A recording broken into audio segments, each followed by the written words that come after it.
FGD hari ini pada intinya kan salah satu kontribusi dari kami di perguruan tinggi dan akademisi ya untuk memberikan masukan terhadap rancangan undang-undang yang ada. Karena kita kan ada RUU KUHP, kemudian kita ada RUU Kejaksaan, dan juga nanti ada RUU Kepolisian. Nah, kita khawatirkan ini akan terjadi perang RUU ini, perang RUU ini.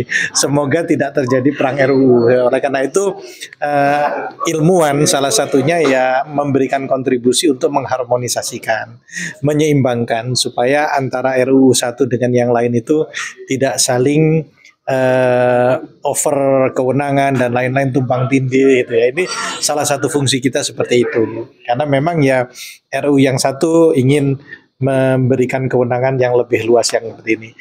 RUU Kepolisian juga bisa jadi memberikan kewenangan yang luas untuk kepolisian. KUHP juga begitu. Nah, inilah fungsi kita sebagai ilmuwan, bagaimana membantu agar semua RUU itu ada dalam koridor yang harmonis gitu ya, jadi tertata dan tidak saling ingin menonjol sektornya sendiri gitu loh. Gitu. Catatan apa saja yang bisa disampaikan Pak dari RUU? Ya, dari sisi kewenangan aja ya, itu kan bisa kita lihat misalkan ya, dari sisi kewenangan itu kalau misalkan RUU Kejaksaan ini tadi memberikan ruang yang cukup besar bagi lembaga ini untuk melakukan proses-proses mulai dari penyelidikan, penyidikan itu kan yang sebenarnya secara alami itu kan fungsi dari kepolisian gitu kan. Nah, bisa jadi nanti RUU Kepolisian juga begitu, akan muncul suatu pasal-pasal yang memberikan kewenangan yang lebih besar oleh mereka.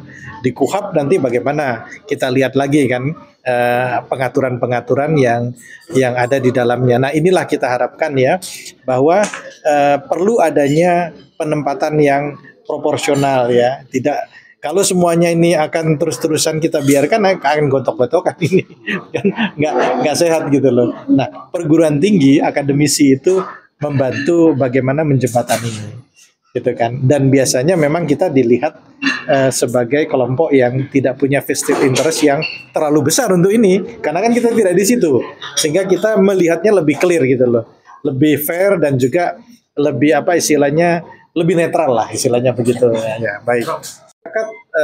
Kepastian untuk masyarakat akan semakin clear, jelas ya, dan juga ketertiban hukum saya pikir karena mereka itu begini ya, ukuran masyarakat itu aman, tentram, tertib itu bukan keberadaan dari lembaga-lembaga itu, tapi mereka merasa aman dan nyaman walaupun aparatur itu tidak ada di sana gitu ya. Kita bisa lihat beberapa negara ya yang di sana, misalkan kita ke Australia atau kemana, aparaturnya nggak ada, tapi kita merasa aman, bisa merasa nyaman. Nah, itu sebenarnya kondisi yang kita mau capai ke depan gitu ya. Jadi di masyarakat itu sudah tertanam bahwa pasti mereka adil, pasti mereka ini, pasti ini. Nah, seperti itu. Sehingga tanpa kehadiran mereka sudah hadir di masyarakat gitu loh. Ini sebenarnya. Nah, sekarang kan kita masih pada keberadaan fisik ya. Nah, itu makanya ranking kita kan masih 140 kemarin. Di 2023 itu antara 140-an sekian. Kita masih paling buncit ini dalam hal ini.